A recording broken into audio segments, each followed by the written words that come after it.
host, Jen Lada. Mike's up. Go ahead.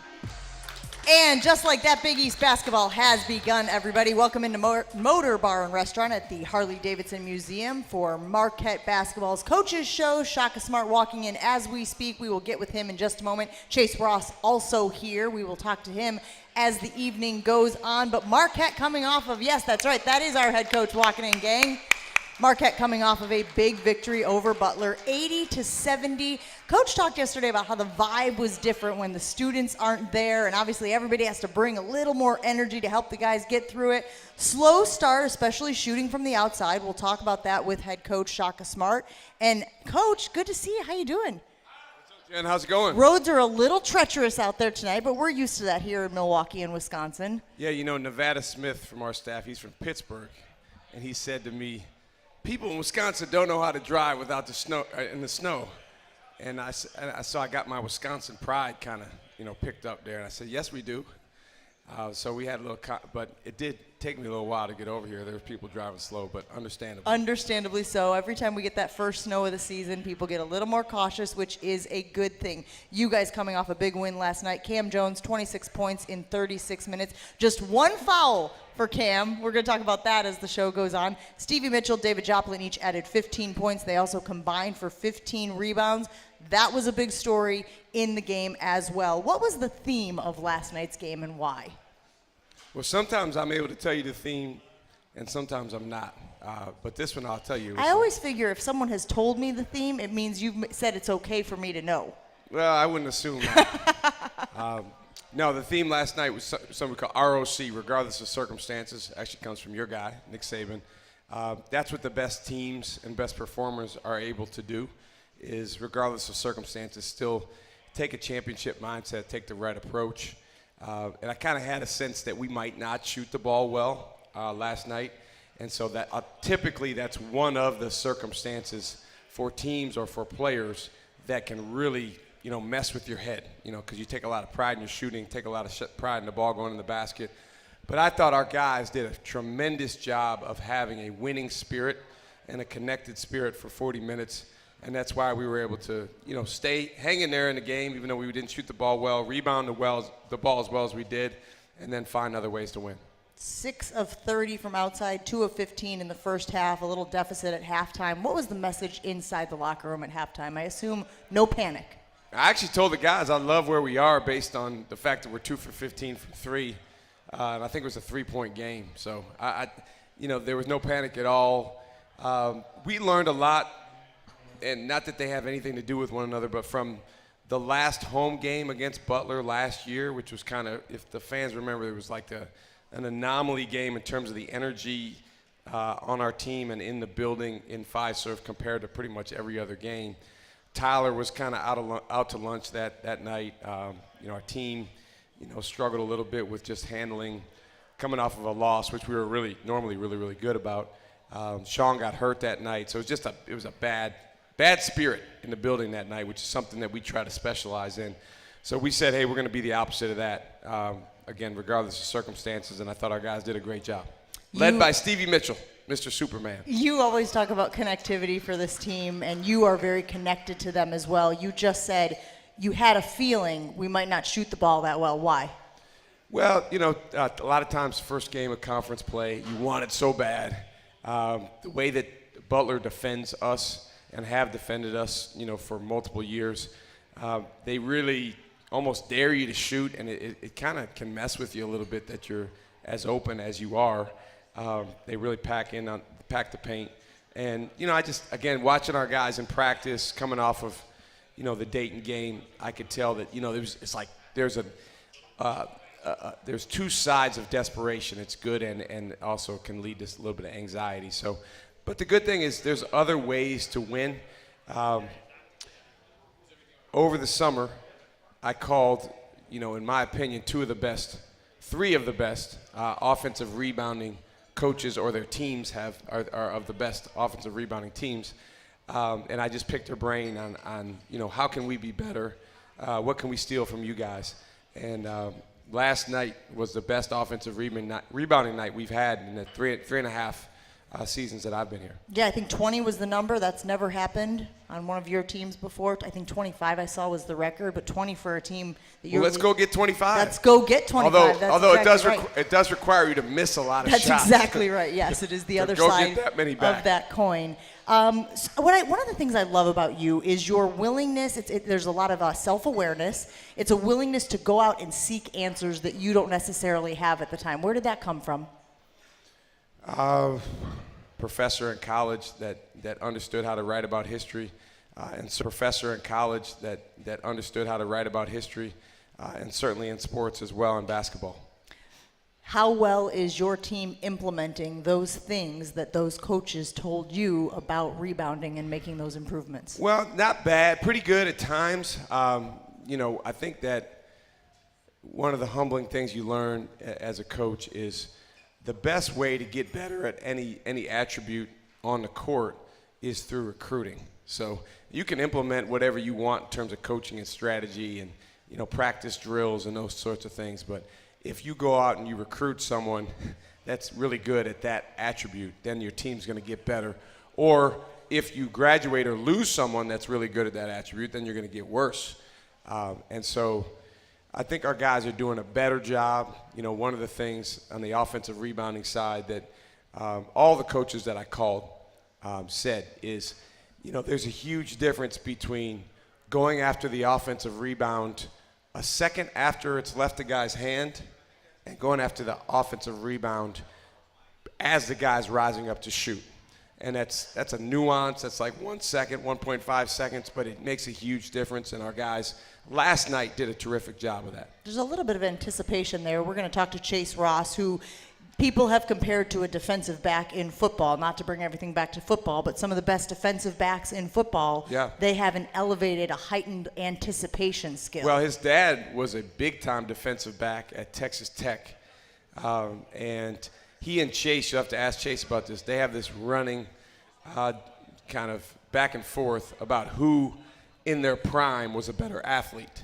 And Chase says, by far him, and his dad says, by far him. And his dad is a wonderful man. He's been incredibly supportive ever since we started recruiting Chase, as has Chase's mother. And so we're really, really lucky to have him. Feels like Chase could still be ascending potentially, so I don't know that he's reached his prime yet, right? Well, they're talking about just raw athleticism, so they're not talking about like athletic achievements on the court or on the football field. They're talking about running, jumping, explosive athleticism, and I think if you got Kareem Ross, Chase's dad, to truly be honest and let go of his pride for a little bit, he probably would admit that his son might even have it on him. After the game last night, Coach, you said we have to do a better job of making them miss. What would you like to see your team do differently to make them miss? Well, there's a lot that goes into that. I think, contesting shots with what we call the dot hand. So if you're a right-handed shooter, my left hand, contesting your right-hand shot is something that is a big deal to us. We want to get at least 70% of their shots contested in that way. That's a way to make them miss. I think communication is an area where we can continue to get better. Our best communicators, it's no surprise, are the juniors and seniors on our team. Our worst communicators are our freshmen, and then the sophomores are kind of in the middle. So we've got to keep getting better. We make teams miss better typically when we have our 5 older guys in a game. And then when we bring some of the younger guys in, we're not as good at it. But, that doesn't mean the older guys don't need to continue to get better. Chase, for example, is the best, him along with Stevie, defensive playmaker on our team. They make a lot of plays, a lot of deflections. They wreck a lot of the other team's plays. But sometimes you can gamble too much, take yourself out of a play, and then give a guy an open shot. And good teams like Butler are going to knock those down. You call those Vegas plays or something like that? I think I saw that at one point where you're gambling, maybe in your defense? We have a particular type of trap that we call Vegas, yes. Okay. Good job, Jen. You're paying attention. Thanks. I appreciate it. I did like this. I noticed this, that you said this and Stevie Mitchell said this. As long as you win the spirit war or spirit battle every game, we put ourselves in a good position to win every game. What is the spirit war or spirit battle? He actually said spiritual, which is a much deeper conversation that we probably have time for on this hour. But basically, being in the right mind space and connectivity as a team, and making sure that we're approaching the game in the exact right way. Again, regardless of circumstances, it's easy to say, "Hey, let's do that." It's most of the time. I don't know if it's easy, but it's expected to start the game that way. But then, there's going to be things that come up over the course of the game, whether it's a tough shooting night, whether it's other types of adversity, calls, those sorts of things that can mess with you. But if you win the spiritual war, like I thought our guys did a good job of doing last night, it gives you a great chance to win. Really interesting. I'm glad that so we're calling it the spiritual war. Well, you can call it whatever you want. That's just what we called it. I would prefer to be in alignment with whatever you guys are calling it. Yeah, words a lot of times are not sufficient to describe completely what you mean. But again, we've all been around. Think about it this way, Jen. We've all been around people that we want to be around. Like, I really like that guy. I really like that lady. She's like, there's an attractor energy to be around those type of people. Well, when a team has that and they feel that way about each other, and then the thousands of people in the crowd feel that way about the team and vice versa, then you really have something. By the way, I'm so grateful for our fans. I thought the crowd, that was one of the best crowds during break that we've ever had. And it was a lot of fun. Like, you could just feel it. And, the fans were having fun and our guys were having fun. And even when we were losing and it was like a 2-point game or 4-point game, we're going after it. That was truly, like, as we say, approach goals, which is going after it, as opposed to avoidance goals, which is, oh no, this might not work out for us. We can't lose this game. We got to avoid losing. That's no fun. We are live from Motor Bar and Restaurant at the Harley Davidson Museum for Marquette Thursdays. You can enjoy great food and drink specials all night long. Make sure to join us on select Thursday nights throughout the season to hear from head coach Shaka Smart and his players. Our next show will be January 9th. Caden Hamilton and Josh Clark will join us here at Motor Bar and Restaurant. We'll take a break. Be right back after this.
At Motor Bar and Restaurant for Marquette Thursdays with Shaka Smart. Marquette fans, don't miss your chance to be part of the excitement down at Fiserv Forum. Single game tickets for remaining games are on sale right now. Secure your tickets today at gomarquette.com/tickets or call 414-288-GOMU. I heard, Coach, y'all had a little Christmas party on Sunday and you did a little karaoke. Are you good at karaoke? No, that's why the players do it. You don't do it at all? No, what we do. I'm a judge. Oh, okay. Simon Cowell? I'm a judge. We have the guards, the wings, and the forwards each perform a Christmas song. And for the second year in a row, the wings won the competition. So when you have Chase Ross come up here, you can ask him about his winning group. Did they pick a song and then as a group sang it? Yes. Was there like brackets where you had to do, or was it just who was the best from that one performance? Just the one. Yeah, just the one performance, and that's all you want, really, because they're not they need to keep doing basketball and school. That's what they excel at. So they're not great at the singing, is what I think I'm picking up here. David Joplin is the best singer by far. Yeah. And so that gives the wings a leg up. That's part of the reason that they've won. And then Chase actually is an entertaining dancer, and so the judges are judging on everything. You know, the way you sing, you know, your togetherness, just entertainment value. Great. All right, we will definitely ask Chase about that when we chat with him. You also give gifts to each player. Is it always the same gift? Do you individualize it for guys? How does that work? It's always the same gift, and it's individualized because, and they probably should throw this out with the way things have changed in college sports. But, you know, technically the only thing I can give them is a book. You know, I can't go buy them, a jacket from Nordstrom's. So I've always done this, going back to many, many years. I get every guy a different book. And I always try to get one, you know, that I've read so that, you know, if and when they read it, it's a big if for some guys, but most of them read it, we can, you know, have a conversation about what they got out of the book. And then there is some generosity of the scholarship players for the walk-ons. What is that? I'll leave that for those guys to talk about it. If Chase wants to talk about that, he can. But, you know, our scholarship guys obviously – you know, benefit from NIL, and they value our walk-on, so they gave them a little gift. I love that. All right, let's talk about some of the players. Stevie Mitchell, I love the way he plays. Obviously, we've talked about his defensive prowess. He is gritty. He's a grinder. And yet, we can't help but notice that he's always got that ankle taped up. He's on the bike. He's dealing with these injuries throughout the season, it seems. But he obviously wants to be on the floor. Tell me how you balance that. What is the approach with him, somebody who you know your team benefits from having out there, but it is a long season, Coach, and you got to make sure you have him for the duration? Yeah, it's really challenging because I've never coached a guy that plays so hard, so consistently, and, you know, he just kind of throws himself around sometimes like a rag doll. And what that does a lot of times goes into winning for our team, but it also, you know, can be hard on his body. So, you know, we've had to kind of strike a balance in practice of how many reps he needs to get, you know, what he needs to be doing exactly out there. But he's gotten into a pretty good rhythm, and I think he's having a very good season. How can you get more out of David Joplin? He's one of the leaders on your team, maybe from a consistency standpoint, maybe from a versatility standpoint. How can we maximize David Joplin's contributions? That's an ongoing question that we continue. That is an epic saga for us that will go on until, you know, the end of his career, because, you know, we believe that he's capable of being one of the best players in the league. But yeah, you know, there's no question about it. We're fighting for consistency there. Cam Jones, obviously, we mentioned at the top of the show just the one foul. I know he got in foul trouble in the previous game, sort of limited how you could use him. Mm-hmm. How much of a focus was that headed into this one and to continue throughout Big East play, very physical, knowing you need him on the floor? It's a focus in every game. It's not like it is in this game or it isn't in that game. It's just that different teams are going to play a different style of play. You know, some teams are really, really assertive and aggressive, trying to go at him. And some teams, the matchup makes it easier for him to not foul. The other night against Butler, he was playing mostly against a guy that is a straight-up shooter. He's not much of a driver. So it's easier to not foul against a guy like that than against Dayton's guards who are really aggressive. We have Chase walking around, shaking hands, everybody taking pictures with him. How does having him on the floor improve the team's overall defense? We talked a little bit about how that's really a skill set that he has, the defense, but it seems like he also elevates the guys around him. I mean, having Chase on the floor improves our overall everything. Defense, offense, culture, the way we look out there, style, everything. Everything is better with Chase Ross on the floor, literally. And so if we could clone him and we could get a Chase Ross in every single class moving forward in Marquette basketball, then we were going to win a lot of games. And believe it or not, Chase Ross is a guy that when he first got here, he didn't know if he was going to be good enough to even play at this level. And, his belief in himself, it's been so much fun to watch that grow over time. Trey Norman, a young guy, we're still not sure what the ceiling is for him. Is he progressing at the pace you'd like? He's progressing. I don't know if any player progresses at the pace we would like because, that's one of the realities of coaching, particularly at this level, is you have these guys for a certain window of time. And as we like to say, you're in a race against time to grow them up first and foremost as people before you even talk about shooting a basketball or playing defense against the ball screen. And so it's a personal growth and development journey that these guys are on. There's a lot of twists and turns on that journey that we do not control. But our way is to pour into that journey as opposed to maybe taking guys that are already grown-ups and where you just kind of worry about the basketball. So he's in the middle of that. As he continues to grow and develop, he's going to play better and better. I was really proud of him last night.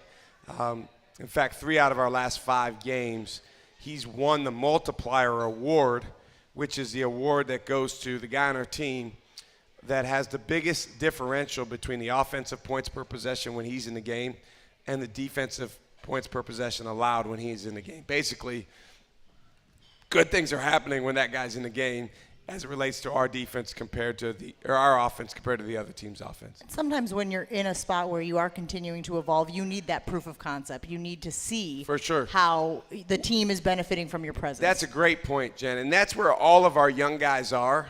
And it's kind of a fight between me and them because it's like, guys, hey, I'll rub your back as much as you need and try to help you feel good enough about yourself, but at the same time, like, you've got to own this and you've got to go grab it and go after it with everything you have. So I'm talking about Caden Hamilton, Zayda Lowry, Trey Norman, and then 2 freshmen in Royce Parham and Demarius Owens. They're a little bit different because theirs is more like ignorance is bliss.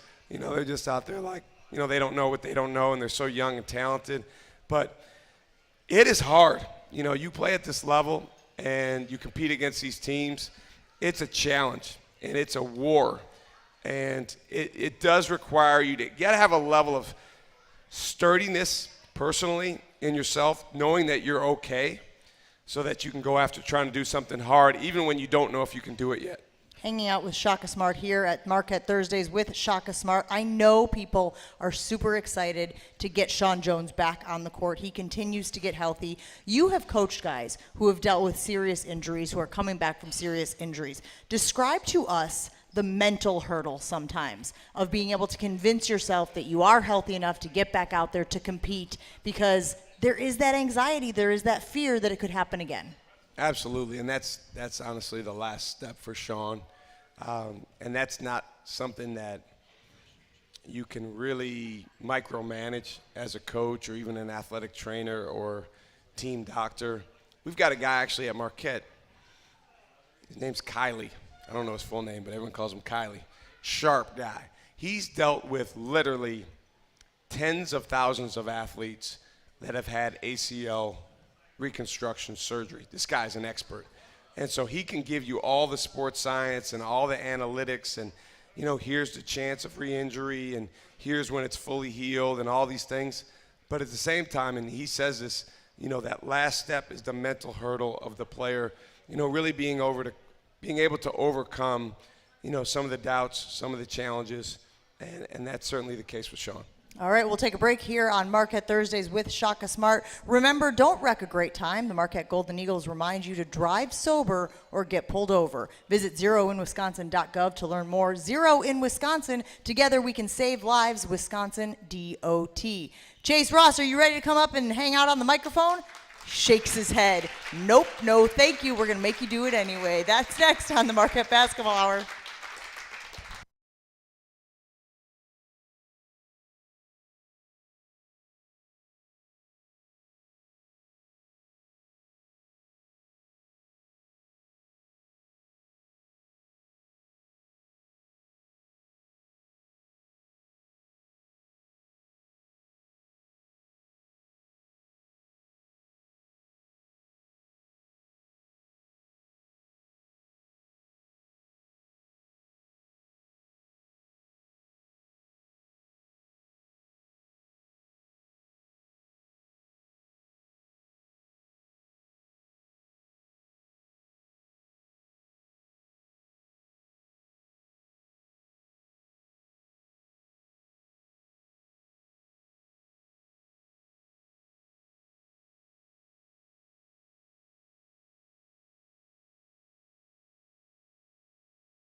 Tonight's Marquette Player interview is brought to you by Wintrust, Wisconsin's bank, the official banking partner of Marquette University and home to Marquette Checking with free ATMs nationwide. Welcome this evening, everybody. Chase Ross.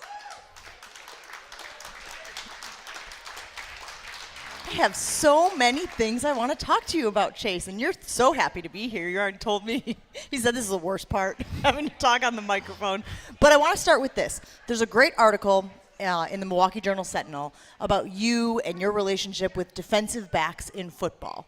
Obviously, we know about your dad's success in the game of football, but you got to meet Dan Quinn, who was the defensive coordinator for the Dallas Cowboys, but is now the head coach of the Washington Commanders, which sort of complicates your relationship with him now, I know. But tell me about meeting Dan Quinn. So when we were playing Butler in our hotel, we like the combine was also there. So for some reason, we crossed paths, and I think our mental health coach, he introduced me to him because they're longtime friends. So we met, and he came and told me that after I'm done playing basketball, I need to play defensive back for him. And that was when he was on the Cowboys, of course. He found out I was a Cowboys fan. So we exchanged numbers, and we talked quite a bit. He sent me some Cowboys gear.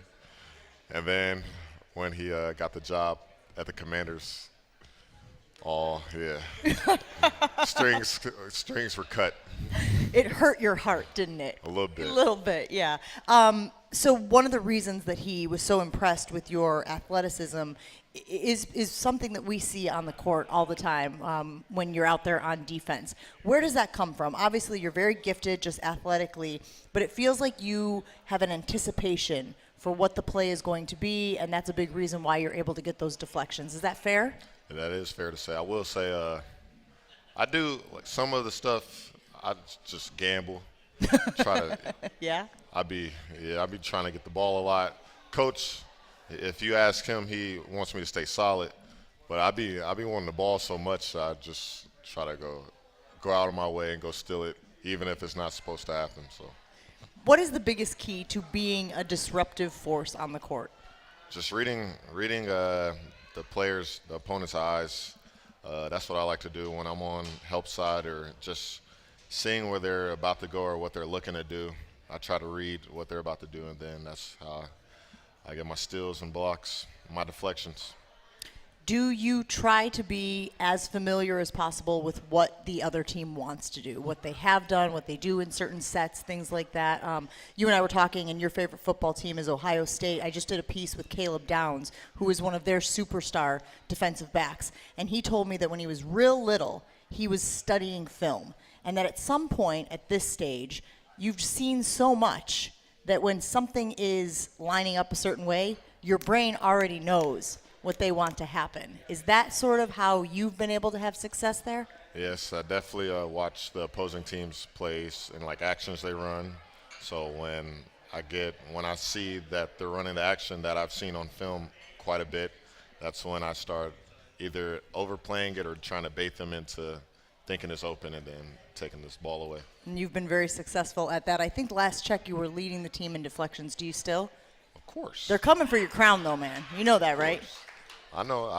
I tell Stevie all the time it's a great thing to have me and him going back and forth in deflections, because ultimately if he's trying to catch me in deflections, we're going to get a lot of deflections and we're going to win the game. That's a very good point. Chase Ross hanging out with us here on Marquette Thursdays from Motor Bar and Restaurant at the Harley Davidson Museum. Your offense has improved tremendously as well. How much was that a focus for you in the offseason? It was a focus for me in offseason. Mainly it was just confidence. Always had the ability to play. It's just more of the confidence, getting out there and doing what I know, what I can do best. So just gaining confidence and putting the ball in the basket. We were talking to Shaka Smart about this Christmas party that y'all had. He told me I needed to ask you about the karaoke. Are you a good karaoke singer? No. But you guys won. Back-to-back champs. So you got back-to-back, so you take a little pride in it at least. What was the recipe for success in that karaoke contest? Teamwork, having Jop sing, and then just, being the backup singers behind Jop, because he the lead singer. And the dancing, I was told. Oh, yeah. I dance to get us some more points. That's about all I can do. What did you guys sing? We sing Jingle Bell Rock. Okay, all right. That's a pretty good tune. Very festive this time of year as well. I know you guys all did Christmas carols. David Joplin is a good singer, or is he just better than the rest of y'all? I would say he's better than the rest of us. Okay, so the bar is very low. Nah, he he a good singer, but he not the greatest. Okay. Coach said that I should ask you also about the gifts that the scholarship players and the NIL money that you guys give to the walk-ons. What is that gesture? Why do you do that? We're just thankful. I mean, we know that they don't have the opportunity to have like NIL deals, so we're thankful for what they do and all the hard work they put in for us. So we basically just combine all of our money and put it in a pile and then dish it out to them. And so they got a nice little Christmas gift from all of us. And I think it definitely helped them out a lot, and they were thankful and appreciative for that. That's awesome. I loved hearing that. Really good way to keep building that connectivity with the team. Let's talk about last night's game a little bit. There was this idea that Butler was able to muck things up for you guys. What does that mean, they were mucking things up, and how did they do that? They're just making it dirty. We didn't shoot the ball particularly well, but just the things they were doing, they're trying to disrupt us, take us out of our flow. And I will say Stevie helped us a lot on getting second chance points. We got a team high 20 offensive rebounds, so that helped a lot. And just getting more opportunities to put the ball in the basket. Walk me through the mindset in that first half. You guys are still shooting. You're still shooting as you should because you're good shooters, as Coach has said. What are you thinking? Is it just going to be one of those nights? You're trying to figure out how we're going to win in a different way? Like, what's going through your mind as you guys put up a 2 for 15 half from three? Really just winning ugly.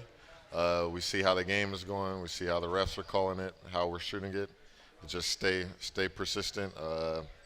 Don't shy away from shooting. And just keep going. And in the second half, we shot better and got more offensive rebounds to put back. And we just on the defense end, we just clamped down a little more, 1% better, and that's how we pulled away. A lot of people looked at that run you guys put together in the first few minutes of the second half. I think you went on an 8-0 run, and a lot of those shots were inside. Was there a conscious effort to kind of get a few baskets under your, get them inside in the paint, and then the other shots would start falling later? Yeah, I will say, as a basketball player, just seeing the ball go through the net, it gives you a lot of confidence. Yeah. So seeing a layup go through the net gives you the ultimate belief that you can shoot a three right after. So that's what we did. I love this concept of the spiritual war, the spiritual battle. What does that mean to you? Spiritual war is just bringing a great mindset and energy to the game, to wherever you're going. If you have low energy and you have a bad spirit, the basketball gods won't let you have a successful day. So you bring good spirit, good energy to the game, you'll do great things out there on the court. It's like juju? Yeah, It's you like can say that. mojo? Yeah, Yeah? Did you ever see Major League? I have. Okay, so you know what I'm referencing. I do. Okay. So everybody here knows that Chase is from Texas.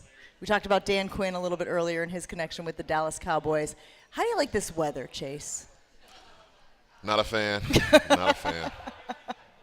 I much rather see clear sidewalks, roads, sun out. You can wear a long sleeve, some shorts. You don't have to wear boots, 2 coats, and a hat.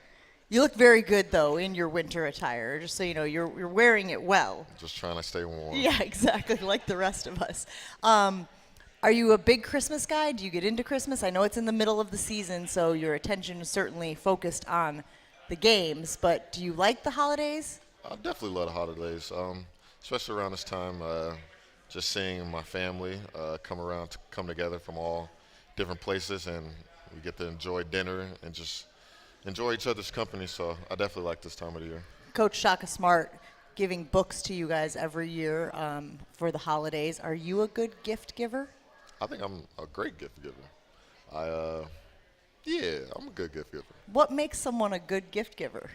So I like to, as I give gifts, I try to think of like something like that's not common, but I think they'll like. So I just go like outside the box. If I like say like pajamas, I may not give you pajamas, but it's gonna be something that you cherish a lot, and you're like, dang, that was pretty nice, and you didn't really think of it. So like I got so for Secret Santa I had Josh Clark. So I didn't really know what he likes, so I got him I got him a few T-shirts. I got him stuff to stay warm. I got him like a ski mask, some gloves, and I got him a gift card and some candy. All right. I appreciate you sharing all that with us. I didn't know you guys did Secret Santa. That's kind of cool, too. did. What'd you get from Secret Santa? So Trey had me. Why are you laughing? It's just a backstory to it. He said that he got all these things and ordered, and they're on back order. So you didn't get anything? So he didn't get the things that he said he got, which I already knew, but just telling other people if they didn't know that. So I got an Apple gift card. What do we think, guys? Are we pro gift card here at Motor Bar and Restaurant? Yes? No? I heard one loud no back there. All right, before I let you go, you guys are in Big East action now. Obviously, it ramps up the competition. It's a physical league. What do you guys have to do to, at the end of this stretch, be the top team in the league? We just have to stay consistent night in and night out. We have to bring the spiritual battle, mental focus. It's a long season, and just really honing in on the details of what we need to do each and every game because it's going to be different. We're going to get different looks. So just make sure we pay attention to details and execute out there on the floor. Chase Rosh, you may not have enjoyed this, but we certainly did. Thank you for hanging out with us here at Motor Bar and Restaurant for Marquette Basketball Thursdays with Shaka Smart. Have a great one, man. Merry Christmas. Merry Christmas to you. We'll take a break. Be right back after this.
Fans, Buffalo Wild Wings is the official viewing party location for Marquette road games this season.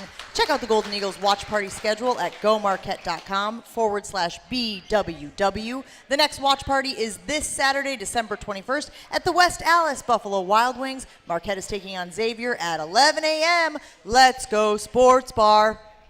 Back here with Shaka Smart here at Motor Bar and Restaurant for Marquette Basketball, Marquette Thursdays, and I do want to start with that game. I got to watch the Xavier-UConn game on television before your game. Interesting officiating down the stretch. I'll just leave it at that. They ended up losing overtime in Hartford. What do you expect from a Xavier team that is playing tough right now? Yeah, it's going to be a level of motivation from them that's very, very, very high. You know, coming back to their home floor, a couple tough road losses against, you know, two of the better teams in the country, Cincinnati and UConn. The way they battled and fought up in Hartford was phenomenal. And, you know, being down Zach Fremantle, it means they're going to play a little bit differently, even more guard-oriented than they were before, which was already, you know, one of their biggest strengths. We're going to have to guard the basketball. We're going to have to contest outside shots. We're going to have to rebound the ball. We're going to have to play through multiple efforts. It's going to be a heck of an atmosphere in there like it always is in the Cintas Center. We talk about this all the time, but the physicality of Big East competition, how do you make sure your guys are ready for that? I know they played a game last night kicking off the schedule, but that is a prolonged, demanding, physical stretch. How can you tell if they're ready for it? Well, I think the readiness is not something necessarily that you create in a day or 2 days. This goes back to the summer. It goes back to fall conditioning. It goes back to the 6 weeks of practice that we have from late September until the first game, the first week of November. And that's where you build that readiness. Obviously, over the course of the season, there's twists and turns and, you know, different things that teams go through. And so really this time of year, you know, you feel like you better have some of that physical readiness in the bank, if you will. And now it comes down to making sure that mentally you're as sharp as you possibly can be, which doesn't mean that you don't need to keep getting better on all the basketball stuff, because obviously we do. There's a great infographic going around social media right now. It shows the shot selection difference in the NBA from 2003 to 2023. But I also feel like it relates to college basketball, because you and I have talked about how you guys focus on shooting outside, those three-point shots, and the high percentage shots inside. So if you have a game like last night where the team is not shooting as well as you'd like them to, although obviously the highlight was the rebounding, how do you go about attacking a game when that's not coming to you? Do you still stay inside and continue to try to get those points in the paint? What's the game plan there? Well, I think you just continue to get the shots you want. We got 88% of our shots either open threes or in the paint. 88%, wow. The goal of our breakdown is 80-20, so we were ahead of the game last night. Now, we didn't make as many of the outside shots as we normally do, but that's if you can win that way, you know, still winning when you shoot 20% from three, then that's a really good sign, because on most nights you're going to shoot the ball better than that, particularly with the guys that we have. But we're not going to change up the type of way we want to play and the type of shots we want to get just because we go 2 for 15 in the first half. So when I was talking to Chase, I asked him about that 8-0 run to start the second half, and I believe most of those points, if not all of them, were inside. Was that a concerted effort by you and the team? Chase was saying, look, sometimes you just need the ball to go through the bucket to kind of get that confidence back up, to remind yourself that, yeah, we can do this. We're really good at this. Was that a concerted effort, or it just fell that way?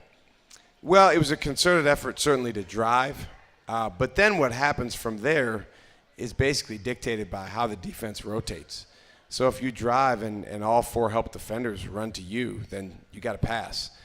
If you drive and they stay home with their man, then you can go and score. And, you know, I believe on a couple of those early shots, they were after offensive rebounds where we maybe did shoot a three. So it wasn't that we said stop shooting threes. It was that, you know, we're going to drive the ball. We're going to see how they guard us. We're going to create from there.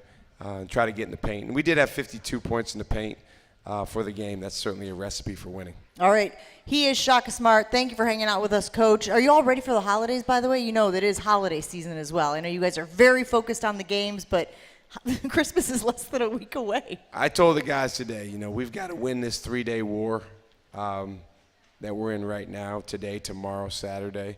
And then, after that, our guys get a break. It's not going to come faster, because you're looking forward to it or because you're not. We got to do everything we can to put our best foot forward in practice first and then preparing for the game. But certainly when the game gets done, it gives all of us an opportunity to spend some time with family. For me, my daughter in particular, just getting a chance to be around her and, see her experience the joy of Christmas with her grandmothers, both of them, which is always pretty cool.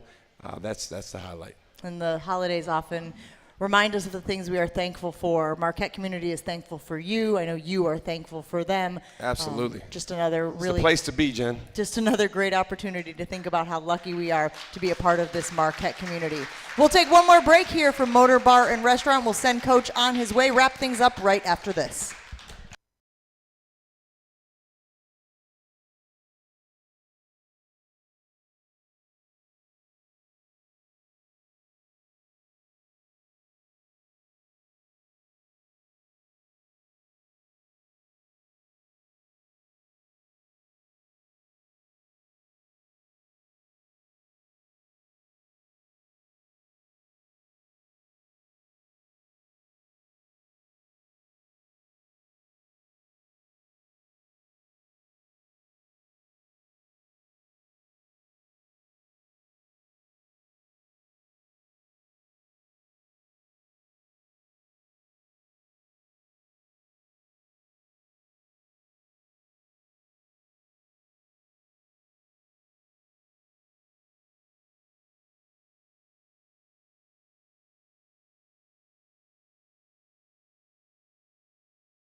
Back here from Motor Bar and Restaurant at the Harley Davidson Museum, just a few notes to share with you all from the Butler game. Senior forward David Joplin had 15 points on Wednesday. He is now 6 points from becoming the 54th player in Marquette history to reach 1,000 in a career. So go ahead and watch for that, everybody, this weekend. MU guard Stevie Mitchell tied a career best with 9 rebounds. He had 15 points. His highest scoring total since leading the squad with 21 in the win over then number 6 Purdue. We mentioned Marquette having 20 offensive rebounds. That is the most under Shaka Smart as a Marquette squad. And the Marquette's 2 turnovers were the lowest total since recording the same amount in an 89-81 loss at then number 5 Pittsburgh, January 8th, 2011. One more note as we head into this holiday weekend, guys. Stevie Mitchell, we know him, we love him. He turned in another 4.0 GPA semester at school, certainly deserving of applause there. There are 15 players on the team with a 3.0 GPA or better. We are so thankful for all of you in the Marquette community. Have a very, very happy holidays, Merry Christmas, and we will see you guys again very soon.